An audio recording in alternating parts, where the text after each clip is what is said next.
You are listening to the Gritty Podcast, where we talk about all things gritty.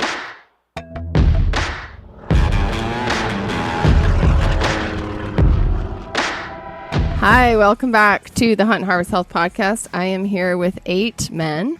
We've now corralled everybody, figured this out.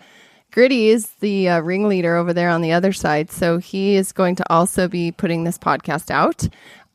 Barney's here as well. Barney has a podcast as well. Eastman's Elevated. Does anyone else here have a podcast? Well, I guess Stuck N Rut does, but Stuck in the Rut. But I do let my sister and brother-in-law run that. Well, I love your sister. She's awesome, and she does a great job at everything she does. So we'll give Stuck in the Rut a shout out as well. Okay. So we are here at the Western Hunting Summit 2023 Elk Archery, and there's a lot of folks staring at us right now because we've all spent the last 3 days together, and this is the Q&A. So you guys can ask questions of any of us up here, whatever you want. Make sure you ask Ryan a lot of questions because he somehow got out of speaking. Yeah. Shocker. That's a shocker. What happened to that gear dump you were supposed to do? I don't know. Yeah. Ran out of time. We found something. And but other than that, this is open time for you guys to ask questions. And But to get started, why don't we just quickly go down the line and sorry. each person can introduce themselves so folks that are listening or watching can get a little bit know who they're talking to, who they're listening to. yeah, so I'm Dr. Hillary Lampers. You all know me probably. I'm one of the founders of the Western Hunting Summit with Ryan. I'm Dr. Kaare Tingelstad. I'm the wilderness medical educator here. Mark Livesay, Treeline Pursuits, just here for some entertainment. What does Treeline Pursuits do? And kicking Ryan's ass in the foam targets. What does Treeline Pursuits do? Treeline Pursuits and Treeline Academy kind of go together. It's really an educational platform. I try to, bring together some, not just me, but bring together some other Western hunter guys. It's Western hunting education. That's kind of all I kind of focus on. But I have an e-scouting elk course. I have some Google Earth map toolkits. Ryan and I are working on a bear course that may launch someday. Ryan and I just finished filming a DIY backcountry meals course that's being edited right now. I'm trying to convince Doc to start doing something and do a backcountry medical. So slowly putting together some resources for the Western hunter. So, well, that's hard to follow. Yeah, Joe, come on, what do you got? Man. I mean, let's just lead out with Rogan. How about just that? I'm Joel Turner. I've been on the Rogan podcast. Joel Turner with ShotIQ, and also a new brand called the Turner Method, where I teach people how to think in high-stress events. Tom Schneider was Stuck in the Rut, and I guess if you were to think of my reputation, a lot of people know about me as being a wolf hunter, but I am also a very passionate elk hunter, mule deer hunter, and we have a YouTube channel called Stuck N Rut, and it's been around for close to a decade now, so I'll just keep it short and sweet. Yeah, Brian Barney. I mentioned Eastman's Elevated podcast, so just have such a passion for Western bow hunting and sharing information with you guys. Brian Call, Gritty Podcast, Gritty Films, got a YouTube channel. I hunt a lot, as much as I can, and try to share it with everybody. And I'm happy to be here. Ryan Lampers. I am the husband of the great Doc Hillary Lampers. That's it, huh? That's all. Now, Brad Hunt. I am the runaround secretary for Brian Call and the Gritty Podcast and Gritty Films. All right. Any questions leading off? If you were only to have one skill or tool going into the backcountry, what would it be? You might get a lot. For me, I think it would just be the never quit mindset, honestly. I've seemed to have found some success on a lot of trips over the years, and I can't say it's any one thing. It's just a combination. I'm definitely not the best hiker. I'm not the best shooter, but I feel like I give more effort, and I try not to ever quit. And I want to feel like I earned it at the end of a trip. Anybody else? I'll go next. I mean, I wish I had. It's hard for me. I wish I had more of the composure, like a Lampers, a Barney, Tom. Those guys, man, they keep their composure in those high, intense situations, just staying cool and calm. I'm pretty high strung. So, well, I guess kind of going with what Ryan Lampers was saying too, with just having that mindset. I feel like that our families, in some way, I was taught that at a really early age with my dad and the work ethic he has, and he brought it to our family. But if I was to sum it down to just one word, it'd be adapt. To be able to adapt to wildlife behavior, and I, unfortunately, I had to learn that in wolf country, where, when we started losing our wildlife in certain areas, just having the work ethic alone wasn't enough. But I actually had to understand the animals, understand the behavior of the animals, and so we had to adapt. So that, for me, adapt is something that's really helped us out in our success. Yeah. Yeah, maybe instincts, like decision-making ability, like really honing those hunting instincts and making decisions on the fly, I think puts me into animals and harvest animals. So I think like really paying attention to that and honing that skill set, like if I can be really good at my knowledge and my instincts and reacting, seem to find success with a bow and arrow. But it is tough. It's like multifaceted, right? We just talked about all the different skill sets that goes into being a complete hunter. And if you just only have one, then it's really tough to get it done. Like you can be the greatest spot and stock guy on planet Earth, but if you can't make a shot, you're not going to harvest very many animals. So it's like multifaceted. We're trying to really narrow it down to what we think is the most important, but you really do have to be well-versed in all these skills. For me, I think the one thing that I would tell people is you got to work your weaknesses. Guys get so into their strengths. They're great shooters, and they always want to shoot. Like when I did triathlon, I was a pretty good cyclist. All I wanted to do is ride a bike. I never wanted to do the runs, never wanted to do the swims. And it held me back for years until I finally quit riding the bike, almost to half of what I did. Focused on the run, which I hated, and then I got so much better. And as a hunter, you got gear guys. All they want is the latest gear, right? But they neglect their fitness. So try to work those weaknesses and put the strings on the back burner until everything is equal. We've all what's been mentioned is a lot of, sort of mental attitude, well-rounded skills, so on. I would say kind of on another vein is mapping, like understand your plan and your mapping and your tools to get in and out of the backcountry. I remember hunting in Oregon when I first started. I was worried about getting lost. When I started hunting out west in open country, I'm like, well, I'm not ever getting lost. But it's different when you're in big timber country and everything looks the same.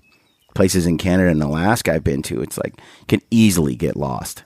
But learning some basic fundamentals about your area, where you're at, I think it's really empowering for the new hunter. You can kind of explore with abandon, know that you're never going to get lost.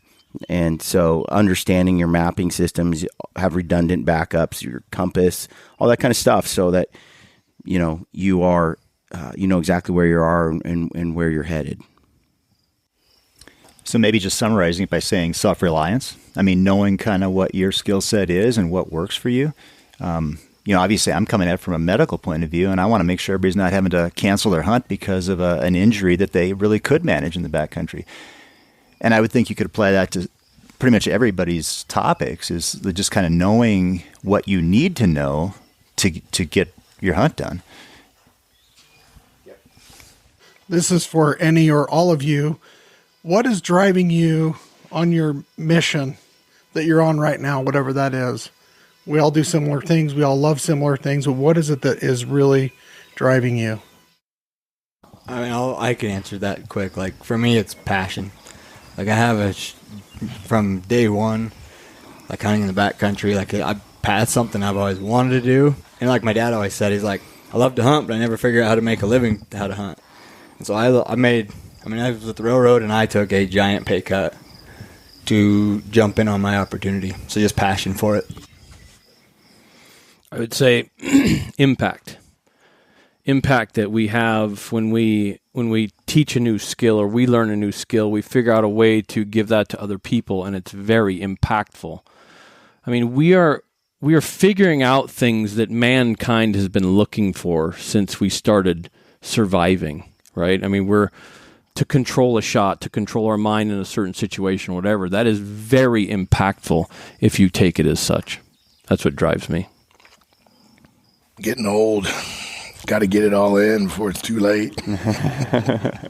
But for me now, my son, man, it's like he's 13. He's here this weekend, and it's kind of less about me, more about him now. So now it's getting him tags, getting him points, and me living through his journey. So as long as I can keep up. But I found out yesterday that that's slowly slipping away too. He caught up with Brian, and they left me in the dust. And but it's a real strong. It's a really important part of what I'm doing now. And he didn't catch up to Brian Call. He already had passed Brian a long time ago. That was Brian Barney. Oh yeah, Call was back so far back he thought he was at first. I spent some time in the Navy, and one of the things they always used to say is, "Don't be the highest ranking person, know a secret." And not that we're the highest ranking people, and not that we have secrets, but I just think that, I mean, if you look at legacy and like what you know, I mean, I think the connections you make with people, first of all, teaching anything is kind of self-serving, because if I can teach something, I feel like I'm getting more out of it by connecting with the people who are taking in what I'm trying to teach. And I always say I get way more out of being here. Everybody thinks, well, you're giving something to somebody, but I feel like I'm the one walking away with the gift. Yeah, I think for me, it's living a fulfilling life. It's being happy in life, and I've found this passion for hunting. But for me, it's the adventure, it's the challenge, it's being able to explore like the wildest places in the lower 48 in the world. Like I just, I feel so fortunate that I've been able to go on these adventures, and through being happy and enriching my own life, I'm able to enrich other people's lives and make my family and friends happy, and able to really enjoy time with family and friends. And so I think that's what's really important to me, and on my journey, is just to keep chasing these wild dreams I have in these wild places. And I found such enjoyment in the journey. Like I love to train for them, I love to work at them, I love to learn, I love to improve. And so it just keeps my brain firing at all times and my body firing, and I just there's no shortage of drive for me. And so I'm one of the lucky ones that's found my passion, and that's kind of what drives me day in, day out. So many philosophy questions. Tom? Me? I'm trying to think about it. It's just it's so hard to create a definition for it, but just looking back in time and the type of person I was growing up, I was not a competitive person. I was the type of guy that when like I played basketball or baseball, I was the guy, even if we lost the game, I was the one that smiled and was like, good game, everybody. And the rest of the team was all mad at me, and they're just like, they wanted me to be at their level. And I was just like this happy go-getter, like, man, we had fun, But then I found out what I really liked was hunting. And the reason why was I was talking to Barney yesterday about this, and Barney was saying, you're a little bit competitive with a few things, right? With archery ultra and stuff like that. And we have the same passion, but we're a little different in some way. And for me, like, I'm not a competitive person when it comes to people, but for me, it's about the one-on-one experience with the animal.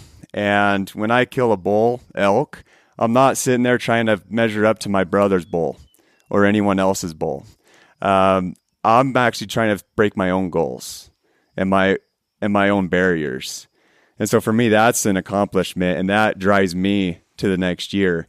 I think in a sense too, that even drives me when I work, when I'm working in the woods. And I mean, I spend a lot of time working, and I don't post a lot about it just because like, who wants to watch me work?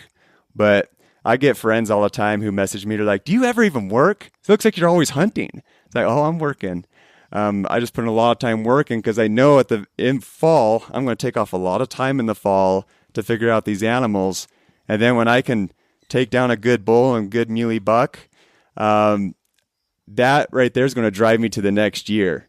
And I mean, for me, that's what it is, and a lot of you guys know I'm a storyteller already. If you've been with me for 3 days by now.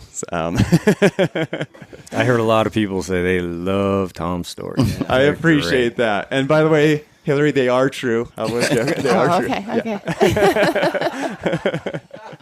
I'm a storyteller, but most of them are on video. We try to get most on video. So, but no, that's for me at least.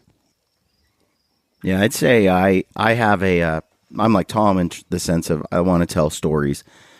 And I get, I feel just compelled to do that. When you ask, what drives me, I'd say, I don't talk about it very much, but honestly, I think we're all here for a reason. And I have a belief in God, and that's a big part of why I do what I do, because I feel like I have a sense of responsibility to try to make a difference. So I want to create content and I want to tell stories that impact people. I don't do a lot on social media because I don't think it's very impactful when I could make an hour-long film and where I could sit down and have a long conversation. I'm really interested in things that I think are meaningful endeavors. And I want to use whatever talents I've been blessed with. I'm really motivated to inspire others and then also to uplift the people that are around me, tell their stories and give them opportunities. And at the end of the day, I as I've gotten older, I think in the beginning, my motivations were purely, I just want to go have some fun. I want to go have an adventure. I just want to accomplish something. As I've gotten older, it's much more, I want to make a difference and I want to leave a legacy and I want to do things that are meaningful and important to people and to make a difference. And so when I get on a computer and I'm working on an edit and it's late and I'm tired, I'm motivated by the fact that I think that it matters what I do and that people see that and that it's going to change someone. It's going to motivate them to maybe get off the couch or lose some weight or go do something for the first time, make something better out of themselves. And I feel like there's a crisis of morality in our country today or in our culture.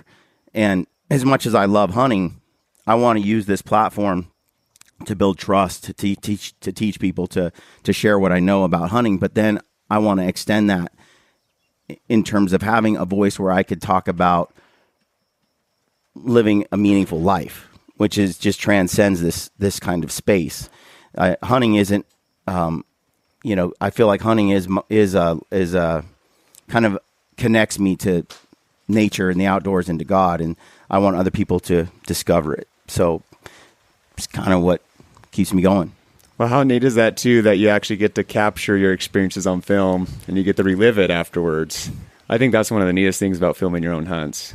Yeah, I look back, even Brad a few years ago, I look back, I look so young on some of those films I was in. I look so old now. And I'm looking at Brad, I look at Ryan, when some video of Ryan and I at this train to hunt, we look like babies. We're both sitting there shooting. Our skin was so You didn't have long hair young. back then. Bad times. But looking back, Brian had a little bit of hair back then, still not much. But it wasn't gray like that. Gray. But I think that's a blessing to be able to look back on that, see how far you've come, and to see, in that way, it's kind of selfish. Ryan has a couple videos now of him and his daughter and his wife out there as a family, getting her first deer, and that's like set in stone now. Like there's a video of that experience, and we all know as hunters, like when you shoot an animal, it can be, especially when it's your first time, it can be kind of you just killed an animal, but it was also really hard, and there's all these emotions, and you can see it play through Paley's raw emotions and stuff, and you see that interaction with Ryan and his daughter, and I feel like that's the sort of stuff that gets dads to spend more time with their kids. that's the sort of content I think matters. So, yeah.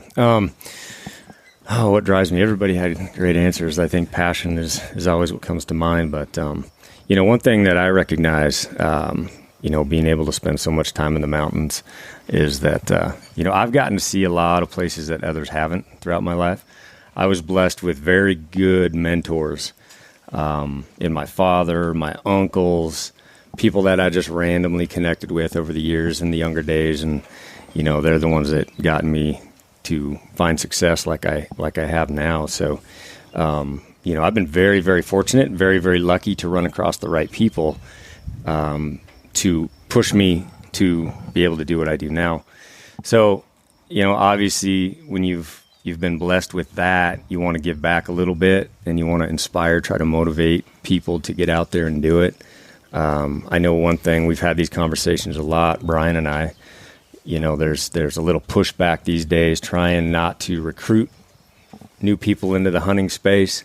I think a lot of us up here probably don't feel that way. We're trying to push people to see these places that we've been so fortunate to be able to see and have these experiences that people just don't even know exist. You're raised in Seattle, Washington. You don't know what's out there. You don't get to see these incredible places. And my family showed me those places at a young age. So we want to make sure that we try to get others to be able to see these as well and have these same experiences. Real quick, I want to add to that, Ryan, is hunting ethics and teaching people how to do stuff. Like, to me, it's pretty important, how we go about, whether it's a hunting spot or how we take an animal and the remorse we feel when we take an animal or the happiness. Just if you guys, if we don't teach it, then who will? And at the same time, as we are teaching it, obviously secrecy is a big thing, places, areas. But again, if we don't teach people how to do it right, they don't know it and they don't realize that they're doing bad or doing what we call unhunting ethical things, whether that be in somebody's spot or taking far shots on an animal, whatever it may be. It's just, it all is different. But I think us teaching helps those to become better, and then helps them better the next person down the road, whether it be their kids, their friends, whatever. So I actually come from a non-hunting family. I actually come from an anti-hunting family.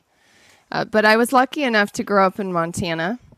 And I think yesterday kind of the question of why do we do this, me and Ryan, is yesterday when I was sitting at the lunch tent waiting for all of you, Brent dropped, he went back and took some stuff back, and I was just sitting at that tent. I had about 20 minutes. Nobody was there. It was totally quiet. And I grew up in this state, and I grew up lucky enough to spend my childhood in Yellowstone and in the weather and all this stuff.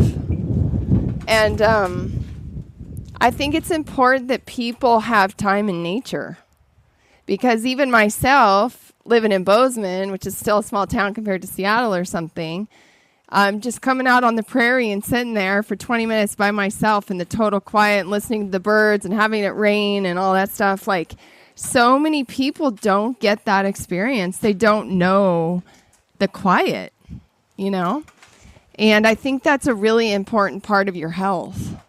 And I think, we talk about this, that a society's not in a place we want it to be ethically or morally or whatever, but I also think a lot of society doesn't have good connection with nature. And so their minds are super busy and super anxious and super worried about things all the time and just trying to keep up with stuff. So, Ryan and I wanted to do these things in a place like this so that people can continue to understand how important nature actually is, And of course, they're talking hunting and they're talking about this, but that's just part of the life cycle, right? And so teaching that life cycle, and that's kind of been our mission, is that mentorship, but also just learning how important it is sometimes just to be out in nature and just to be quiet. So, yeah. More questions. Actually, I have the mic, so I'm just gonna go for it. As somebody really new to this, I actually want to start just by thanking all of you for being so welcoming, and it was incredibly educational the last few days for me. I want to thank all the participants as well, because you guys were really supportive. With that, when Brian was giving his talk, I had some questions about weather and understanding wind. Maybe this question is for Mark, I'm not really sure, but is there anything that connects? Are there any platforms that connect mapping, weather, wind, and everything together? Because when we talk about weaknesses, that is mine. I'm probably going to get lost walking to my car when I go to leave here. So, and it could be windy or not, even though the tent's ready to blow over. So, yeah. That's a good one. I just got some questions on that in my discussion on my platform. And so Brian brought up Windy. Let's start there. Brian brought up that Windy app. One of the great things about that app is it works in offline mode. It's one of the only ones. But in order to get it to work in offline mode, you have to go to the area and do a search for that area's weather. And it caches all the 10 or 15-day forecast. And it caches all the predictions. Now, it's not up to date for the minute, right, that you're there, but it's got the 10, 15-day data so that when you're in the woods, it's working offline. So remember, if you're going to use that one, remember to turn it in offline mode. And go to the site and do a recovery. There's a couple, but it's easy. Just do a search for it. It tells you exactly how to do it. But the Windy app does work offline. A lot of people don't realize that. The next one is OnX. Probably, I'm not supposed to talk about OnX, but I'm going to say a few things. They have the best weather, no doubt. But you got to have cell. So if you've got cell connection, they've got a lot of weather resources. Gaia, if you click anywhere on the map, click anywhere, it gives you the current weather if you have connection. So Go Hunt right now doesn't have weather, but I think they'll be adding it. So all the apps have their little, remember we talked about toolboxes. It's not only getting the tools. Take the time to learn how to use some of the features. I know lots of guys that use the Windy app, and they have no clue that thing works offline because they never looked at even the manual, or have never looked, never searched. So that's how you can do that. Does that work, Dana? All right. Question for Dr. Corey. Something we almost all are going to come into contact with in September: snakes, spiders, ticks in the spring, stings, scorpions. How are we dealing with that if we happen to be unfortunate enough to get nailed by one of these things? Well, don't feed them. No, so yeah, that's obviously we can't avoid it, right? You can to some degree, and it kind of depends on what your risk is, and I think it depends on where you're at. So I'm going to bring up whitetails, even though this isn't a great whitetail forum space, right? But hunting whitetails in Wisconsin, I mean, you're going to get ticks, right? So if I'm going turkey hunting or whitetail hunting in Wisconsin, I'm going to take some prevention acts, right? I'm going to use some permethrin on my gear and put that on there ahead of time, and that's a great preventative. It really is. But if you're like, I'm not so sure I want to do that kind of stuff, right? So for ticks example, the nice thing about ticks is they have to wander around a bit before they decide to start feeding on you, as opposed to mosquitoes. So with ticks, you're kind of golden if you do good tick checks, right? So my poor daughters got schooled in tick checks, right? So they're doing tick checks. Now you got to have a good friend for tick checks or a good mirror, right? But the point is a tick shameless. What's that? That's the key, is being shameless. The only shameless person is Brian. So the point is a tick has to be adhered to you for at least 36 hours, right? To really be spreading disease. So if you're doing a good tick check once every 24 hours, you're getting a good idea of what's trying to feed on you. And if you catch that tick and it has started to burrow into you, the nice thing is there is a one dose, one treatment antibiotic for that, and that's called doxycycline. So if you're going to a tick-infested area, you're not going to do any of the permethrin. You just don't want to go there. And it is very safe. The data is very good on the safety of permethrin. you really want to have access to that one dose treatment. If you're going to be in a place where you can get to a prescriber, that's great. But it's not a bad idea to have that on hand if you know you're going to be like the area I hunt in Wisconsin. When you look at the Lyme endemic regions of the country, it's black. It's black on the map, and black being the highest concentration of tick-borne disease. And Lyme isn't the only thing that ticks spread either. So that I think that's the biggest thing. Spiders get a bad rap. We blame a lot on spider bites. In fact, spiders are more reclusive than we want to admit. They really don't want to mess with us. And what after we talked about wounds, we look at bites as being high risk wounds. But again, a spider is not going to be a big penetrating wound. So good wound care is excellent. Just cleaning that off. Even if you just got some hand sanitizer on an insect bite, just put that on there. Kill whatever is near the surface.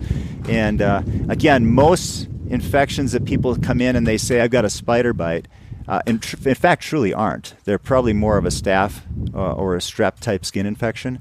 So spiders get a bad rap. They take a lot of blame for things that aren't really something they're responsible for. Mosquitoes, most dangerous animal on the planet, right? And really all we can do is try to prevent them even landing on us because, they can land on us and infect us before we know it, right? So really avoiding feeding time is your best plan for mosquitoes. And then, dressing them kind of like a geek member, right? Tuck it, if you're really in bad areas, don't let your skin out. So tuck your pant legs in your socks, wear long socks, head nets. It just depends on how high your risk is. But I think prevention's the key, avoiding feeding them, and then finding out if you've been a victim really soon. Does take care of most of the arthropod and insect type problems. Did that answer your question? Mr. Kuntz, or not? So this is for Tom. Yeah. As what would you say, Tom, to the Colorado elk hunter now that wolves have been introduced, and maybe how can they adapt as you've seen them, elk patterns change in Idaho, and then also as being a Montana resident, what do you tell the Colorado people to do or the Colorado elk hunters to help maybe accelerate a management plan, which I feel like once we got wolf management in Montana, it has made the elk hunting a little bit better. But before you get into that, I just want to say Colorado's lost and just moved to a different state. Yeah. Sorry. Well, don't come to Montana, though. But yeah, no. All joking aside, Colorado is the next California. So, but carry on, Tom. No, I was just gonna first say sorry to all the Coloradans. I'm sorry for you guys. I think it's inevitable. You guys are getting wolves, and the one thing that I feel like, what could I have done if I can go back in time? I wish I documented it better because it was before we had. I think it was before we even started Stuck N Rut, before we started filming, before I started taking photos. Some of the things that I experienced was just horrible. I'm not just a big hunter, but I'm a big shed hunter. And that's where I've seen the biggest impact with wolves. And probably one of the biggest examples is when I was probably about, I'd like to say between 16 and 17 years old. There was one area I'd shed hunt, and there would be a big group of muleys that would winter in there. And you could go about any spring and see close to 150 to 200 mule deer that would winter in this brush field. And, shed hunting wasn't popular back then, so I felt like I had the place to myself. So I do my shed hunting every single spring. Well, then I started noticing something weird, and that was I was finding a lot of carcasses when I'd shed hunt. Rather than finding sheds, I was finding deadheads. And I was scratching my head. I'm like, our winter wasn't that bad. I don't know why they're dying. But the other thing I found was rather interesting is they were being drugged.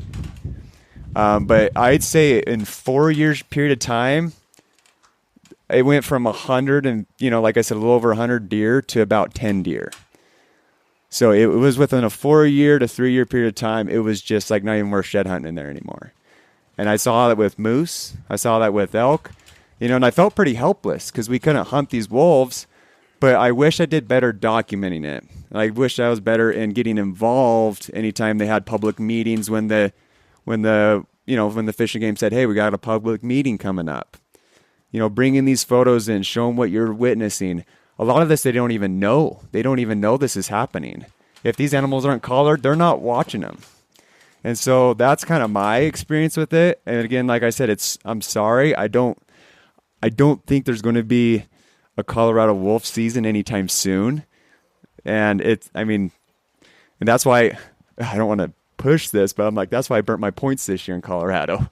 I'm like, I better get my elk this year because I fear the wolf. I've seen it firsthand, and but I'm not promoting everybody to put in for Colorado so that we ruin the system there. But but at the same time, I feel for them, and they still got time. You know, it takes some time for these wolf packs to get established. You're not going to notice the issues immediately, but as soon as these wolf packs start getting established and they start moving to areas, you're going to notice some changes in your neighborhood, and you're going to have to adapt to the elk and mule deer.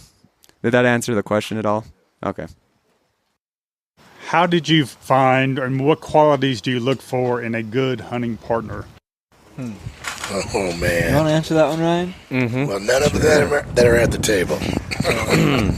Ryan and I have this conversation often. We do. Very often. Yeah, so I haven't hunted with a ton of people over my life. You know, there's been, I started off with my dad, obviously. I had a cousin, my cousin Joey, who we grew up together. We're kind of like brothers. We kind of had the same philosophy, never quit, push hard, make it happen, find a way. And, Joey was a guy that I could put all the confidence in the world in. If it came to having to get me out of a bad situation, he was a guy that never would quit on me. It got to a point where with our business, we couldn't hunt together all the time. And I noticed pretty quickly that when I was around other folks, that they hunted a little differently, quite a bit differently, and they wouldn't have that push and the skill set and the drive. So it would cause me to slack a little bit. And so I've noticed that in a few guys. Every once in a while I'll go out with a new hunter, and I won't name names, but they're just not somebody that I put a whole lot of trust in. So I haven't hunted with a whole lot of people. I hunt with Brian a lot now and Brad. I can say with 100% honesty, these two guys are as tough as they get. They'll never quit on a hunt. They just never quit on a hunt. I think we told this story the other day. Brian hiked back in on a hunt where everybody else had left, and I had stuck it out, and I was still trying to get this bear. Sick as a dog. We thought it was a spider bite, something like that. And he was in the fetal position after he'd hiked up this massive mountain, and he still was kind of there with me, and even though he was that sick, feeling that rotten.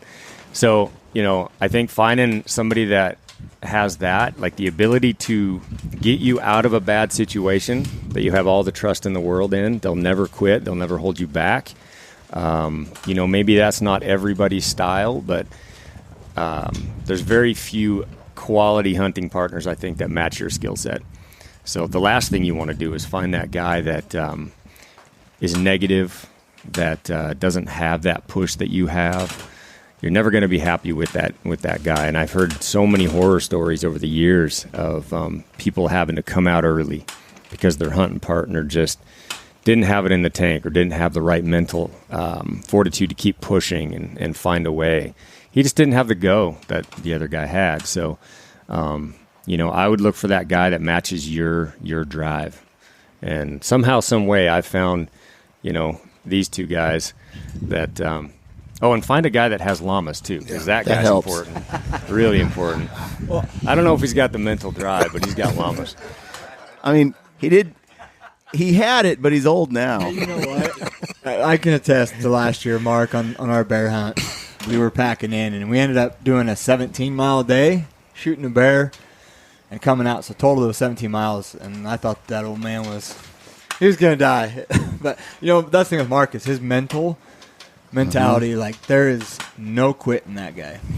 And, on top of what Ryan's saying, find a friend that's slower than you and you be the one that pushes him. That's what we do with Mark. Man, I was just about to rate, thanks, Brad. No, I'm just kidding. I'm grateful. I'm so grateful. I'm going to chime in on this. I always love to tell this story. So when my first hunt with these guys, I had met Brian and Ryan kind of independently, but they did a podcast at my house one time at Backcountry Hunters and BHA convention or whatever, rendezvous, whatever. So I met him there, and Ryan and I started talking a little about e-scouting, and I think that's when he figured out I knew at least how to turn the computer on. And Brian and I kind of just hit it off kind of. I did a little llama podcast with him. He forgot to hit the record button and, things like that, and got to be friends. And then I think a few years went by, and they were sitting around one day, and they wanted to go into this really remote spot that they'd been into before. They had to do all this carrying and all this rafting and all this hard stuff. And they said, hey, what about taking Livesay in there? And Lampers said, I'm imagining how the conversation went. Man, but he's so old. I don't think he can hack it. And then Brian probably said, yeah, but, he's got some llamas. And they went back and forth, and they finally decided that, that I was going to go.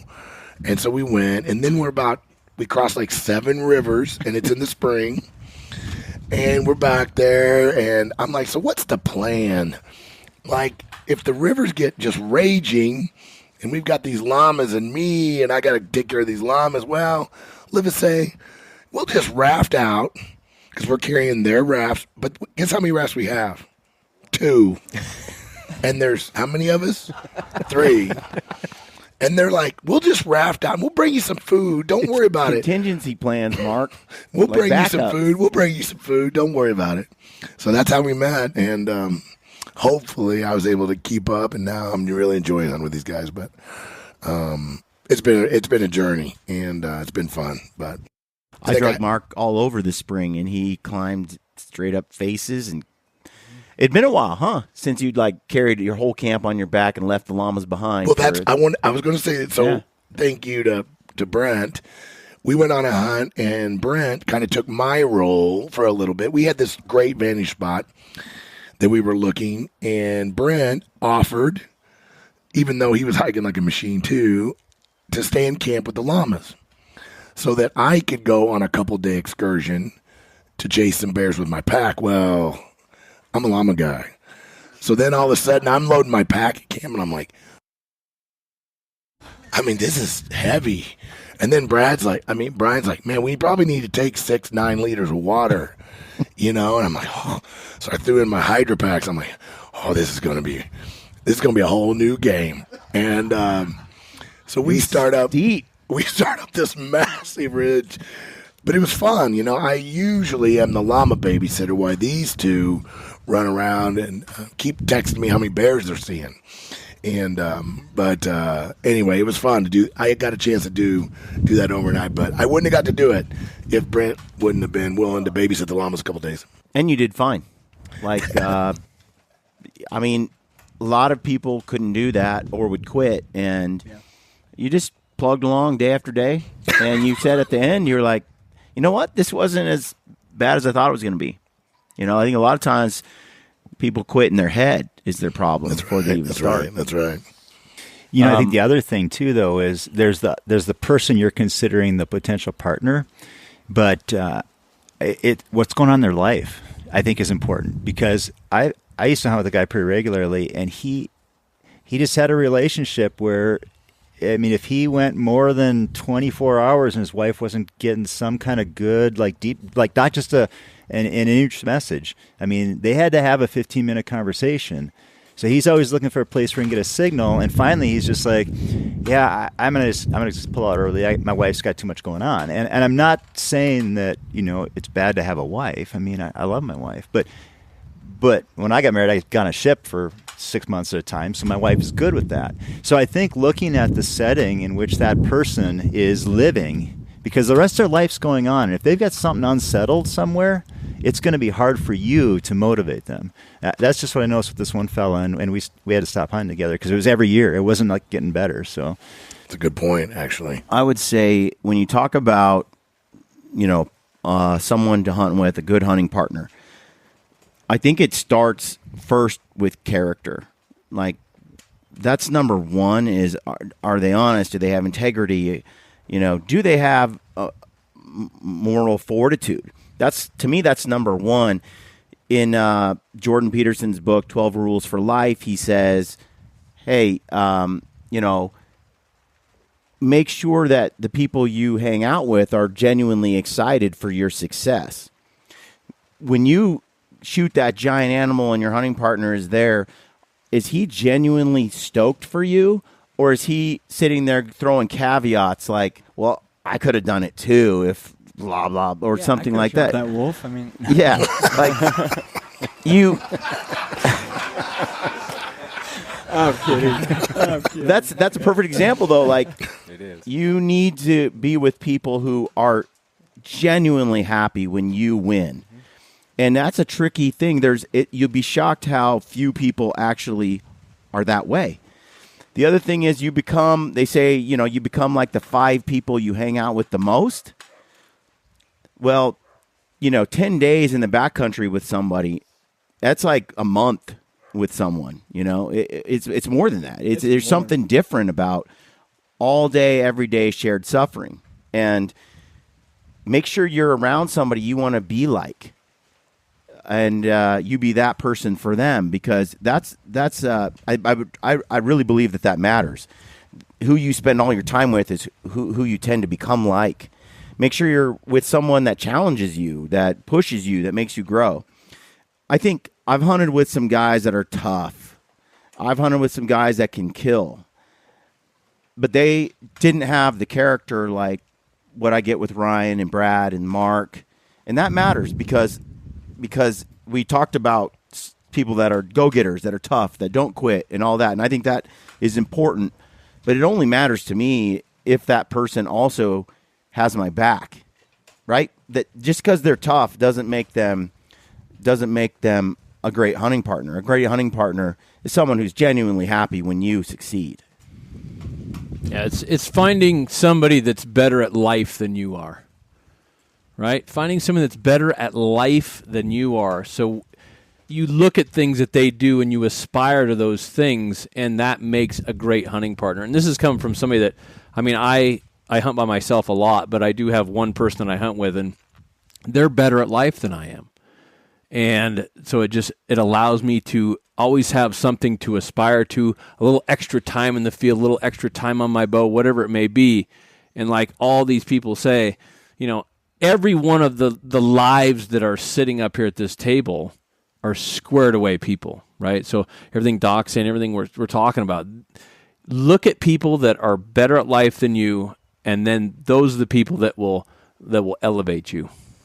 Yeah, and I think don't let it handicap you either. Like, trying to find a hunting partner is tough. Like, to find the right person to hunt with. Like, there's just not a lot of guys when I was young that had the same drive, the same work ethic, and like Ryan was talking about, it holds you back. You have to make decisions for 2 people then. And so, I ended up hunting solo a lot.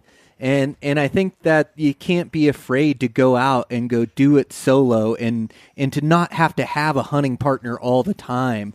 And when you do run into the right guy, like all the points that were made up here is you want them pulling for your success as much as you do, and vice versa. Like the character that Brian mentioned is so important with the person you're hunting with, and it is so difficult out there, but you have to find somebody that really matches your drive and goals and ambitions, and then is willing to drop everything to help you pack out a bull, is really happy for your success, and not this I'm a competitive guy, but you don't want them competitive competing against you in your spots, and you want to be able to trust the intel that they bring back to you. So I think all the points that were made here were great, and I think in the journey of finding a hunting partner, you're going to end up hunting a bunch by yourself as well until you can run into that person or find the right person. It's kind of like dating. Yeah. Because, I was always, I had in my head, if I want a really great woman in my life, then I got to be a really great guy, right? As you become better and better at hunting, as your character gets better and better, you're going to make yourself at that level that attracts somebody else, another partner, hunting partner that is as dedicated and hardworking as you are, right? If you're looking for that that sort of skilled individual, you got to be that skilled individual, right? And so it might be that there's going to be some solo hunting for quite a long time as you make yourself valuable to bring on another partner. It's always interesting too, because you never know. I always find it interesting that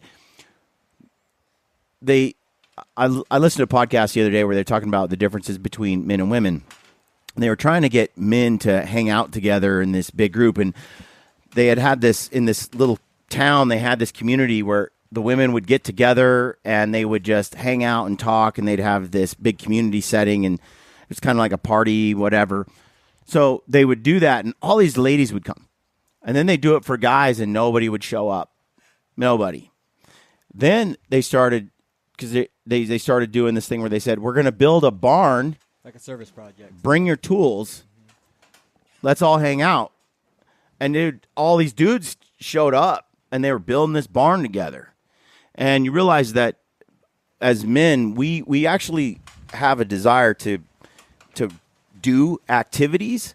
And the whole time these guys are hammering nails and stuff, they're talking about building the building.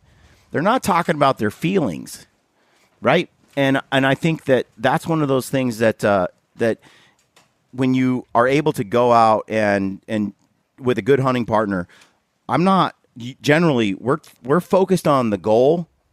We're just hunting. Ryan and Brad will hunt for days and say 3 words to each other the whole time. True. But we love it. Like, we enjoy it. I don't know. It's just, I would say, kind of adding on to everything, is find somebody that you can compete with. To be honest, like, competition drives you. It makes both of you better. That may even be just competing with yourself if you're solo hunting. Because, like, 12 years ago, I mean, like, well, even longer than that. When I was 16, I went on my first solo hunt, and I was scared. It took everything for me to stay overnight by myself. And then a year later, it was like I stayed 4 days, 5 days. And then I made that transition to, because I hunted with my dad and my brother. That was it. Nobody else. And I got to where I was competing with myself to make it, to overcome those fears. And I think competition, everybody, when you compete, and we compete all the time. I haven't let Brad forget about that video you guys watched last night. No, not at all. I made a whole film about it. But I can make a couple films about his too. So. No, just kidding. But I think that competition, it drives you, it keeps you going, it keeps you young, I think. I mean, you can ask Mark, but like... You know what's funny? At the summits, we're starting to see more and more guys showing up with their partners. Yeah. Mm-hmm. Yeah. I love that. Like these two guys right here, right? Because they're now getting on the same page. I think that if you're listening to this and you're ever considering coming to this event, it is a great idea to get your partner to come with you so you start getting on the same page. Now, you've kind of been on the same page, but this is like taking it to the next level. And, I hunted a long time solo. Ryan was a big solo team. I just hated people. But the older I've gotten, I'm enjoying it more, right? And I'm enjoying hanging out with these guys. But I still like to do some solo. These guys are talking about I don't think there's anything better for a Western hunter, you guys, than doing some solo missions. It is mind-altering. You learn how to deal with the dark. I wrote an article about the fear of the dark, right? And it's amazing. I mean, the toughest on the planet are nervous. And there's no problem being nervous. It's just managing it. Everybody's scared the grizzly's going to get you. And then, it's just, you can't be in Grizz country and not be nervous. You better be nervous. But it's management of that nervous, management of that fear, the navigation, right? We're all talking about. If you want to learn a lot about yourself, start doing a few little solo missions. But I know guys that tell me, I can't go hunting this year. My partner backed out on me. I just can't go. I'm like, what? No, seriously, I hear it all the time. Pack your truck and do some solo. Being courageous is not doing something without fear. It's being fearful of something and doing it anyways. That's courageous. And we all have fear at times. It's overcoming that, and that's a courageous person. Yeah. Yeah, the last thing I'll say on the hunting partner is next time you're out on the mountain and you're hunting with these guys and a wolf starts howling somewhere, If that person doesn't tell you about that wolf that's howling on the mountain, be suspect. I'm going to clarify this. Right? So, I heard that's him howl. when the competition really starts. I heard him howl multiple times. So I was like, I just walked by Ryan. My tent was at the very bottom of the hill. Livesay was the ringleader of that. He was the instigator, so he did. He said, He's like, go grab your rifle and don't tell Ryan. But don't tell Ryan or it's I walked over. down and I grabbed my rifle because I didn't actually have my pack. I just grabbed the rifle, and I was going to walk right back to Ryan's tent, which was the next one up the ridge. And he'd already met up with Brian and Mark, and so then the whole discussion, he's like, "You're keeping things from me." Brian being the honest one. Yep. I know how much Ryan, how passionate he is about hunting wolves, and how difficult it is to kill a wolf. So as Brad's going up the mountain, I was like, Ryan, I can't keep this secret. He hears a wolf right around this bend, man, and he's headed up there. He's like, then Ryan felt so betrayed. It was fun to watch it all play out. Well, Ryan is also the same guy. This is a little bit of roast Ryan right now. Ryan's also the same guy on my first hunt. When I get to the trailhead, he gives me a list of all the bears that I cannot shoot. You know, I mean, the red lightning, the chocolate 2.0, the chocolate, just this list of bears that I've never seen before that are off limits for me. Now, let's say, okay, you can kill any little bear you want, but these are the ones that are off the list. You're allowed one of the white ones. Yeah, that's right. Okay. Good questions. Well, I hope you guys had as much fun as all of us attending this week. But I'd love to know what each of you had as your most satisfying moment. Oh, I know mine. Beating Brad's ass in the archery shoot. He whooped it. He beat you? He did beat me. I had a great weekend. I took Brad down. I told him I'd give him a practice round and let him get us both sighted in for next weekend when it really counts. Took Brad down, and then I took Lampers down over here on the foam target with a walk-away shot. No. Brett, did he? Livesay lost badly twice. I mean, I enjoy the people here, man. This is my fourth. I've been here all the years, and I'm shocked how many people come back. When we first started, and Ryan asked me to be part of this, I was like, man, okay, our marketing's got to be pretty, got to get our marketing good. Because we got to recruit a new group of people every year to come, right? And the next year, half the same dudes came back. And I was like, wow, I couldn't believe it. The resources that you guys have to spend to come here, the time. I mean, this is hunting time, vacation that you're giving up. It's humbling. I mean, I know they feel the same, but it's such an honor to have, when people go to a lot of things once, but the real, like I'm in the event business, and then retention of events, people coming to events is my number one goal. And there's nothing more rewarding in this than have people come back. So all you guys that are returners, I want to thank you for that. I'm sure Ryan and Hill think the same, but it's really shocking to me how dedicated some of these guys are to come back and to dedicate the time and the resources. But I really enjoy the hikes and the shooting with the groups. I try to get the groups to go with different groups. Every year I'm like, okay, we should change up the second day. And nobody wants to do it. They want to just compete and go with the same guys again. So it was really fun. Yeah, for me, it's, somebody telling me that what I have taught them is life-changing. That's a big thing for me because I'm chasing impact. And I know if somebody says that to me, then I have been impactful, and that's my goal. I've taken a lot out of this camp, actually, too. Like, coming here, I didn't realize I was going to learn so much. I mean, I'm sure I knew that, but I mean, just with the e-scouting, I thought I knew everything about e-scouting until Mark opened his mouth, and I was like, holy smokes, I need to get back and figure this out a little bit better. But I felt like with and all of you too, everyone that I've talked to, I felt like I've just picked up new information on how to become a better hunter, and I just feel like in a sense I've just learned more, and I think it's so important. Even as a really good hunter, I feel like you always have to be open-minded to new information. One of the biggest mistakes I've seen people make, and this includes the old-timers that have taught me so much, is they have their own system. And I know these guys personally, like they're like my dad's hunting partners. You cannot teach them anything new.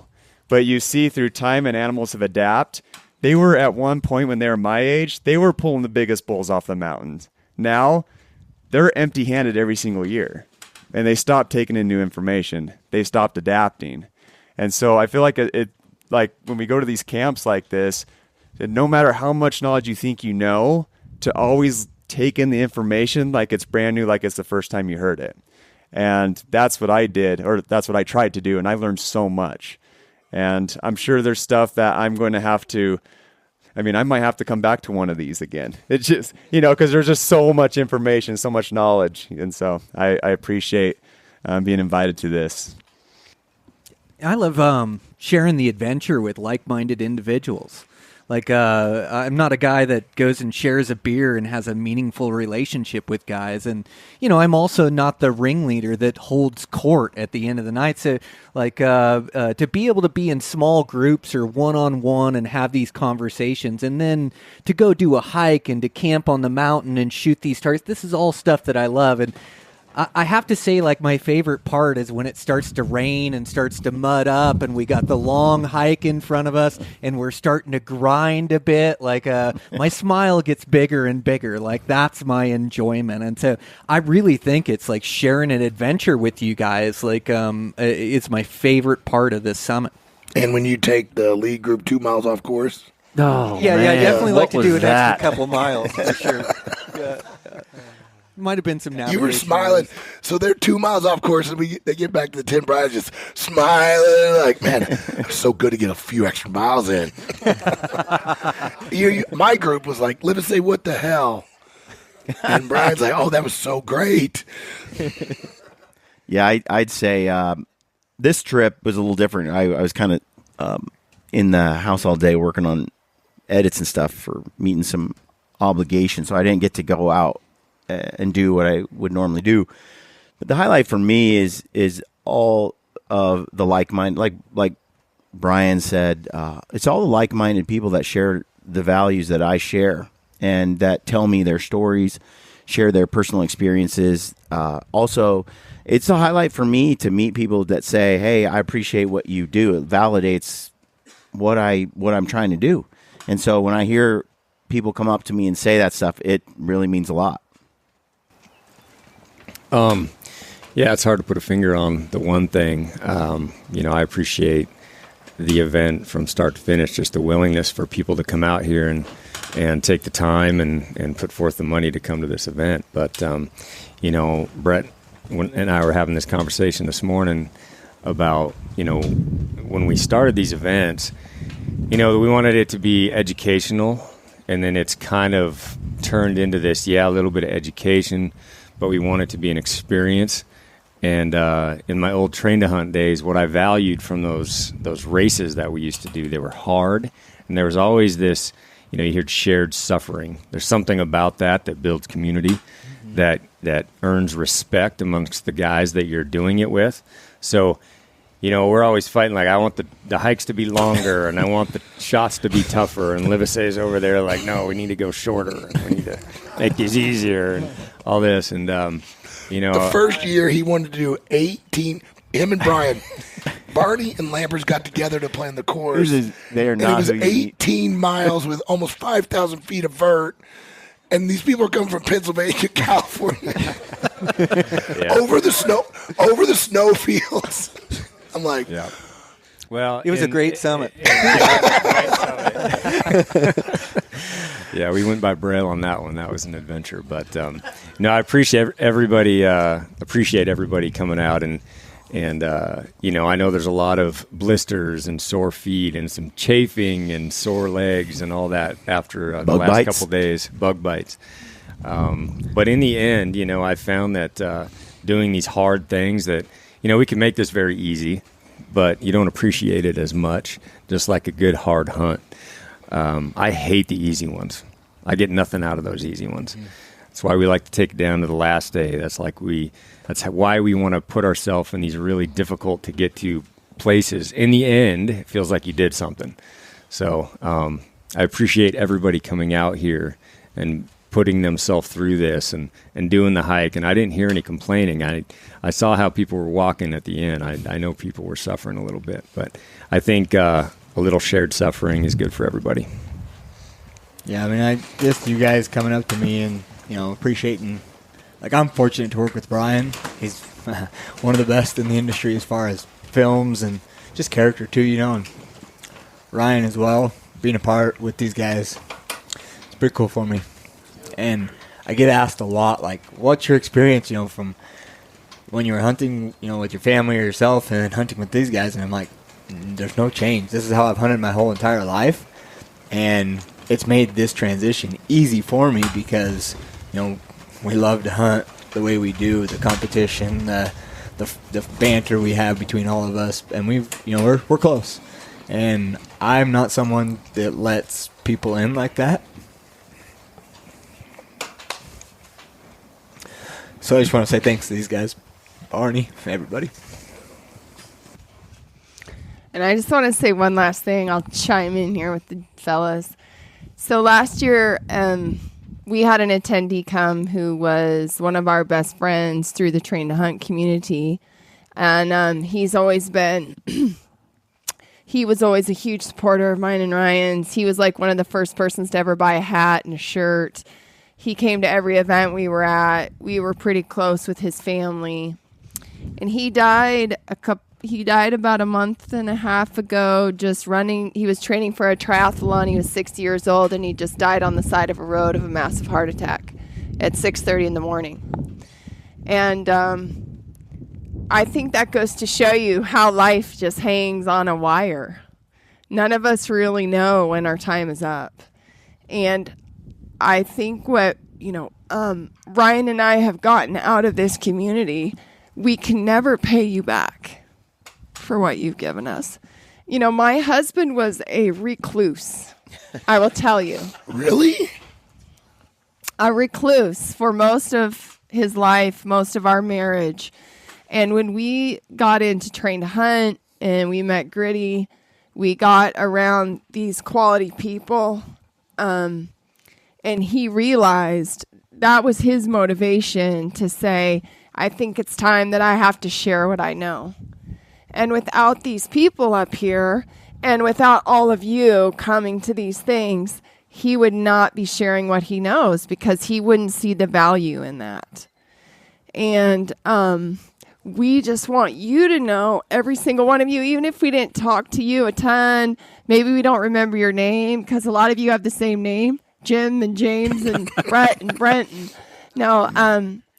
If anything were to happen to any of you, and we were to find that out, it's heartbreaking because we really feel like you're all family, and we really just want you to know that. It's so important to us. And we look forward to this time of year all year long. And it's a lot of work, and we know the commitment and the time commitment. Just to be here on a Father's Day, that's a big commitment. And so we just want you to know that we really, really appreciate you guys, and you guys have changed our lives.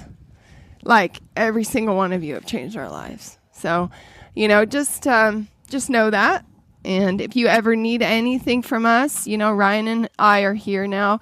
We consider everybody who comes to a summit family, give you our phone number. Right, Ryan? He doesn't think so. Well, one year we texted.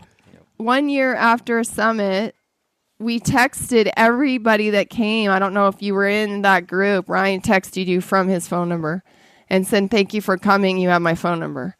He stopped that. He stopped that? No, he didn't. I'm just kidding. But we might not do that anymore just because of time. But we just really want you guys to know that we're really thankful. And we try to keep this small because we want to get to know everybody. We don't want 100 people at an event because we don't get the time to actually talk to everybody and know everybody and remember faces and remember names. So this is a small group, and we're just really happy that you all came. And just really important to us. So thank you. Is that it? That's a good... So I got a question for Doc, and then all of the rest of you where you want to jump in. This is a passion of all of ours, and I want to be able to do it for as long as possible. And you talked a little bit about it in your presentation, but what are 3 to 5 simple things that you're like, hey, do this, and then for the rest of you guys is maybe you wake up a little more often with some new aches and pains that used to not be there. What are some things? Is there anything different that you've changed over the years to allow you to continue to hunt longer, to push further, and continue the chase of this passion? So. Oh, geez. Okay. Well, I think number one, the older I'm getting, I think number one is good communication with people in your life. If you don't have a partner who understands your passion and your drive, that's your biggest uphill struggle. That's really important. So for the younger guys, pick women that understand, pick women that support you. And then also, guys, don't be so selfish. Sorry. That would probably be number one. Communication is really important. And if you don't have that, I see so many guys, even just in my medical practice, they just don't communicate their feelings, their needs, their wants.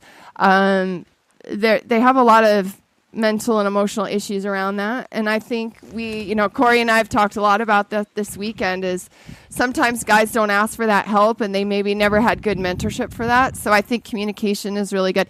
And get some friends, find some men that you can confide in. I think that's really important because, your wife and you are close, but you're different. And so I think communication is one. That'll help give you motivation. That'll also help just make you feel more peaceful, I think, in your life.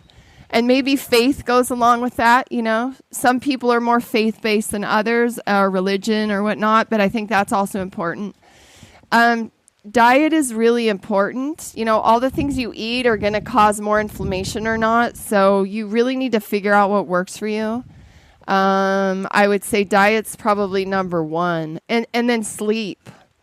So a lot of you guys think you sleep well, but ask Dana the other night. She said, how in the hell do so many men snore? So, you're all out there snoring and have sleep apnea, and you're not getting good oxygenation. So your sleep is actually really important, and it helps you regenerate for the next day. So I think diet and sleep are 2 huge ones. And in this industry and in every industry, when people just push harder, go farther, like these guys, don't give up, have the mental mindset. In a lot of cases, guys are saying I don't need to sleep. I would disagree with that. I think you need to sleep. I think that's really important. I want to touch on that real quick too, because I'm quite a bit younger. Tom and I are about the same age, but I'm quite a bit younger than these guys.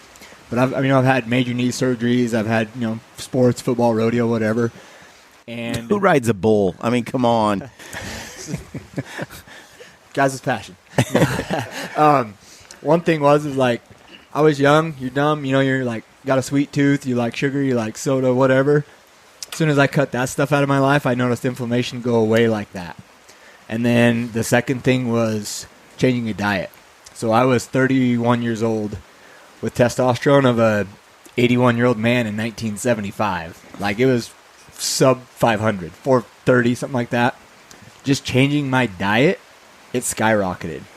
And that was, much less fast food, processed food, just crap like that. It changed immensely because, I was on the railroad working.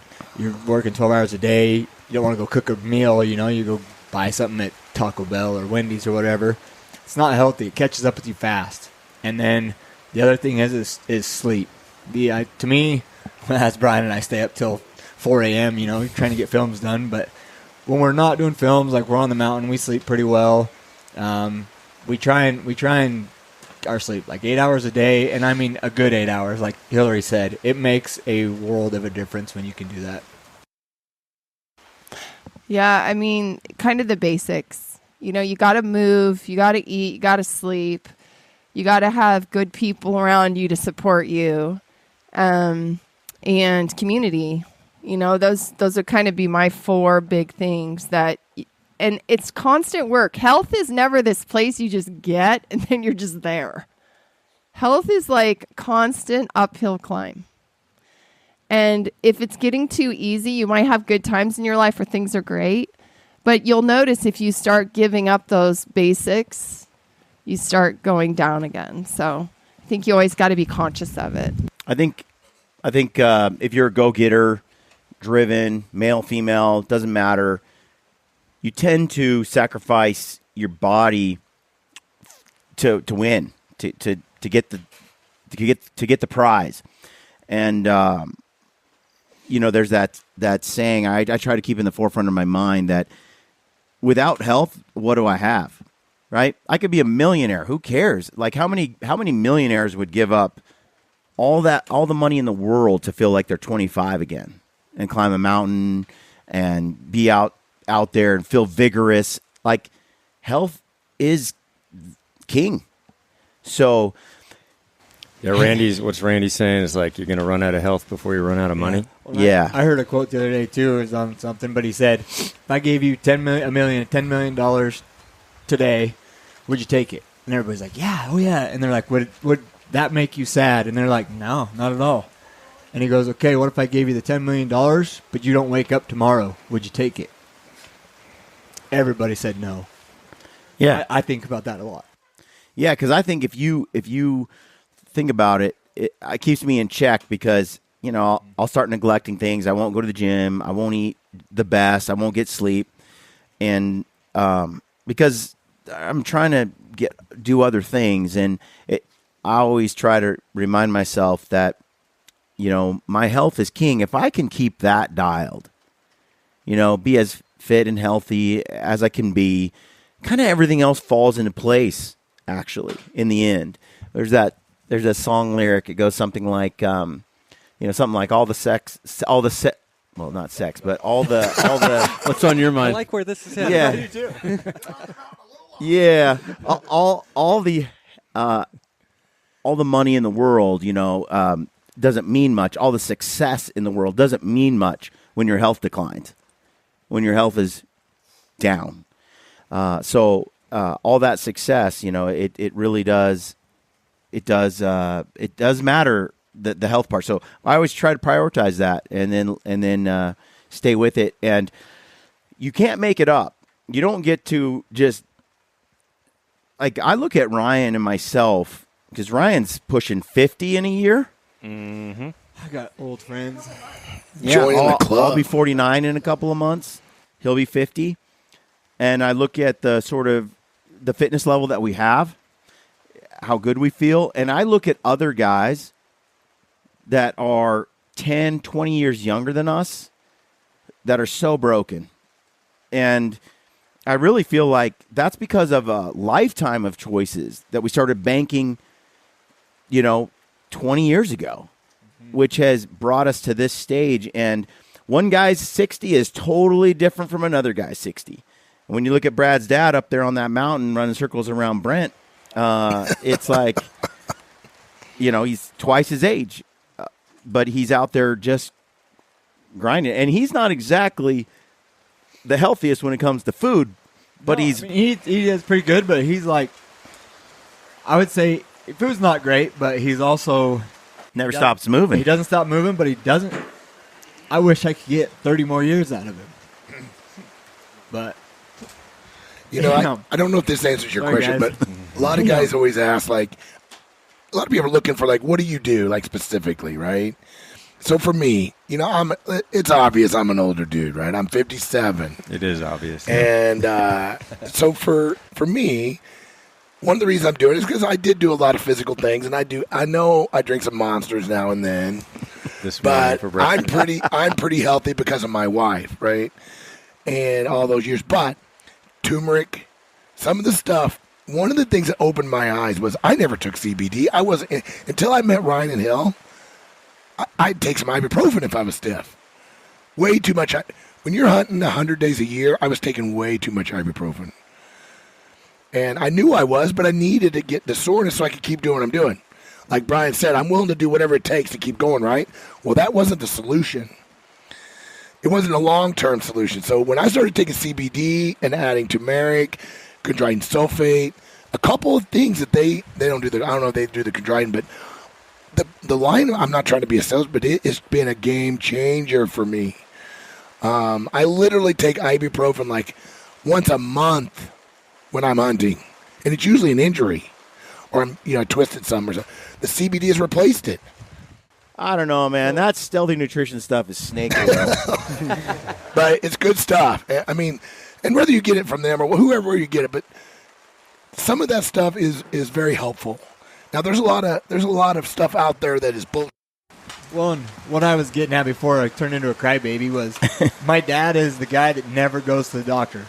Tore his calf 5 years ago trying to get the bull of a lifetime and never got it fixed. He wraps it up. He still goes hard. Like, he's tough. But I see that impact. Another 5 years, I was that way. Like, young, dumb, I'm tough, I'm tough. And if you got something, go get it fixed. Go figure it out, because the longevity of your life, it'll come back around. We want to do this till we're 60, 70, 80, hopefully, So just taking care of your body.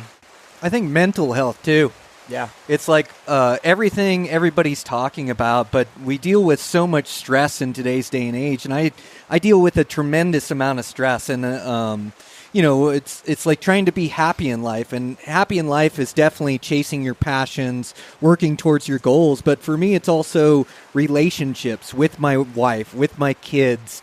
It's like making sure I'm getting out on these runs, and it's not just physical. We talked about the mental side of it, but it's such a stress relief for me. Like, I can work through my issues when I'm out doing physical exertion. Like, nutrition plays into that, sleep plays into that, but really mental health. Today's day and age, like, life isn't easy, and it isn't easy to be happy in life. You have to really work at it. But pay attention to that. Like, us guys or everybody in life can get to some dark places. So I think keeping tabs on that and making sure that you're living the life you want to by alleviating some of those stresses or working through those issues. But, I know that's a real important piece of the equation for me. That's good. And along with that, I think that's a great point. I'm glad it's a segue, but I think grace. I mean, we need to be graceful with people around us, but we need to be putting ourselves some grace. Let's wrap it up. This weather's amazing. It's amazing. But, we're going on an hour and a half here. I think we can wrap it up. Okay. Corey? Oh, I was just going to say, I think grace is important. Just following on what Brian said, we have grace with each other like we have all weekend. We make a bad shot, we're like, hey, that happens to any of us. But we need to give ourselves some grace, because I think we're too hard on ourselves a lot of the times. I have a T-shirt idea I've been kicking around for a while, and it's everything is a competition, and if you don't think so, you're a loser. And I can't get quite all the buy-in I want on the shirt. Getting a little pushback, but I'm figured out. But something along those lines without going so hard, But I mean, we have a totally different saying, but we probably can't say that here. So that's right. All right, folks. Thanks for supporting us, and thank you.